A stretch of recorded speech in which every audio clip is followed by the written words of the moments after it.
Good evening, America. My name is Katie Britt, and I have the honor of serving the people of the great state of Alabama in the United States Senate. However, that's not the job that matters most. I am a proud wife and mom of 2 school-aged kids. My daughter Bennett and my son Ridgway are why I ran for the Senate. I'm worried about their future and the future of children in every corner of our nation. And that's why I invited you into our home tonight. Like so many families across America, my husband Wesley and I just watched President Biden's State of the Union address from our living room. And what we saw was the performance of a permanent politician who has actually been in office for longer than I've been alive. One thing was quite clear, though. President Biden just doesn't get it. He's out of touch. Under his administration, families are worse off, our communities are less safe, and our country is less secure. I just wish he understood what real families are facing around kitchen tables just like this one. You know, this is where our family has tough conversations. It's where we make hard decisions. It's where we share the good, the bad, and the ugly of our days. It's where we laugh together, and it's where we hold each other's hands and pray for God's guidance. And many nights, to be honest, it's where Wesley and I worry. I know we're not alone. And so tonight, the American family needs to have a tough conversation, because the truth is, we're all worried about the future of our nation. The country we know and love seems to be slipping away, and it feels like the next generation will have fewer opportunities and less freedoms than we did. I worry my own children may not even get a shot at living their American dreams. My American dream allowed me, the daughter of 2 small business owners from rural Enterprise, Alabama, to be elected to the United States Senate at the age of 40. Growing up, sweeping the floor at my dad's hardware store and cleaning the bathroom at my mom's dance studio, I never could have imagined what my story would entail. To think about what the American dream can do across just one generation, in just one lifetime, it's truly breathtaking. But right now, the American dream has turned into a nightmare for so many families. The true, unvarnished state of our union begins and ends with this. Our families are hurting. Our country can do better. And you don't have to look any further than the crisis at our southern border to see it. President Biden inherited the most secure border of all time. But minutes after taking office, he suspended all deportations, he halted construction of the border wall, and he announced a plan to give amnesty to millions.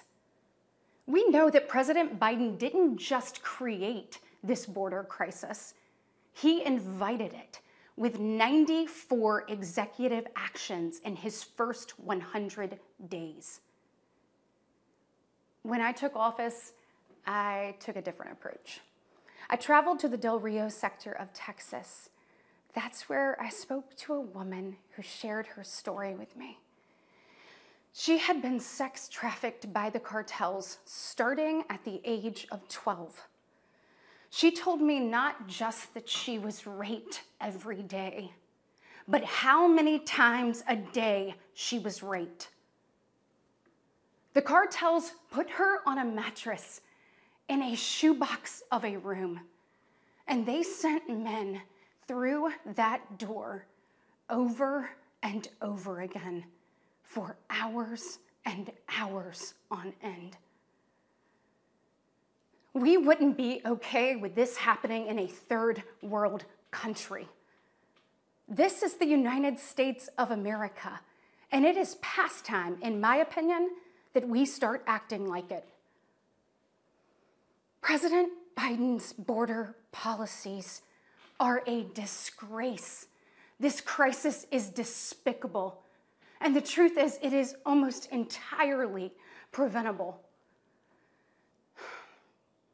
From fentanyl poisonings to horrific murders, there are empty chairs tonight at kitchen tables just like this one because of President Biden's senseless border policies.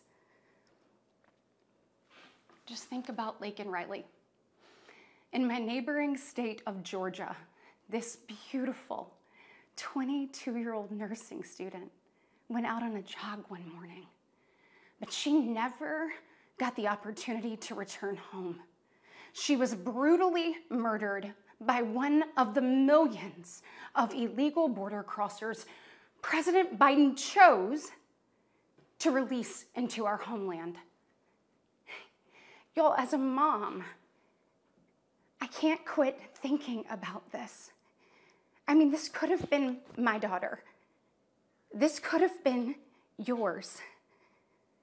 And tonight, President Biden finally said her name. But he refused to take responsibility for his own actions. Mr. President, enough is enough. Innocent Americans are dying, and you only have yourself to blame. Fulfill your oath of office. Reverse your policies. End this crisis and stop the suffering. Sadly, we know that President Biden's failures don't stop there. His reckless spending dug our economy into a hole and sent the cost of living through the roof.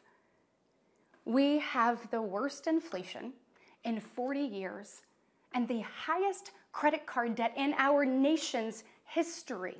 Let that sink in. Hardworking families are struggling to make ends meet today. And with soaring mortgage rates and sky-high childcare costs, they're also struggling to how to plan for tomorrow.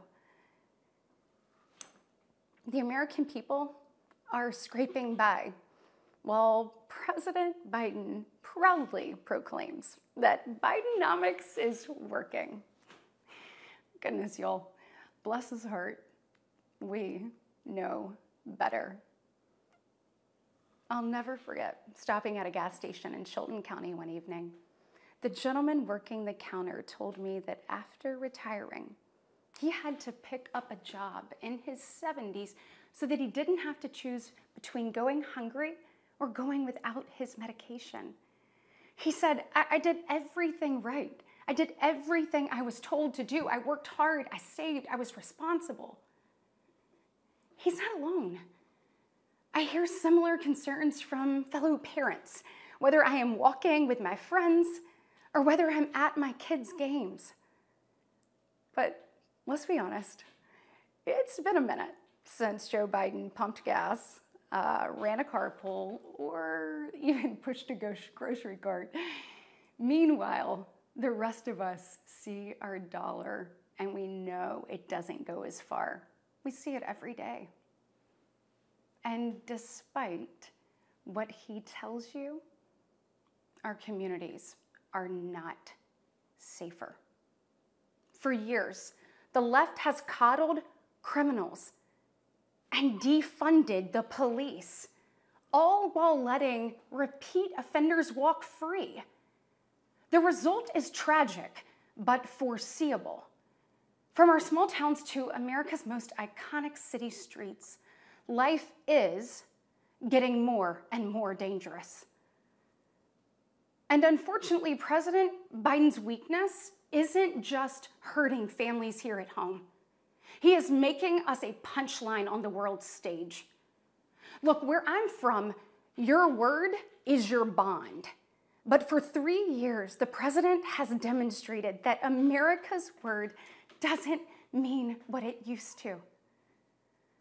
From abandoning our allies in his disastrous withdrawal from Afghanistan to desperately pushing another dangerous deal with Iran. President Biden has failed. We've become a nation in retreat, and the enemies of freedom, they see an opportunity. Putin's brutal aggression in Europe has put our allies on the brink. Iran's terrorist proxies have slaughtered Israeli, Jews, and American citizens. They've targeted commercial shipping, and they've attacked our troops nearly 200 times since October, killing 3 US soldiers and 2 Navy SEALs. Meanwhile, the Chinese Communist Party is undercutting America's workers. China is buying up our farmland, spying on our military installations, and spreading propaganda through the likes of TikTok. You see, the CCP knows that if it conquers the minds of our next generation, it conquers America. And what does President Biden do? Well, he bans TikTok for government employees, but creates an account for his own campaign. Y'all, you can't make this stuff up. Look, we all recall when presidents faced national security threats with strength and resolve. That seems like ancient history. Right now, our commander-in-chief is not in command. The free world deserves better than a dithering and diminished leader. America deserves leaders who recognize that secure borders, stable prices, safe streets, and a strong defense are actually the cornerstones of a great nation. Just ask yourself, are you better off now than you were 3 years ago? There's no doubt we're at a crossroads, and it doesn't have to be this way. We all feel it. But here's the good news. We, the people, are still in the driver's seat. We get to decide whether our future will grow brighter or whether we'll settle for an America in decline. Well, I know which choice our children deserve, and I know the choice the Republican Party is fighting for. We are the party of hard-working parents and families, and we want to give you and your children the opportunities to thrive. And we want families to grow.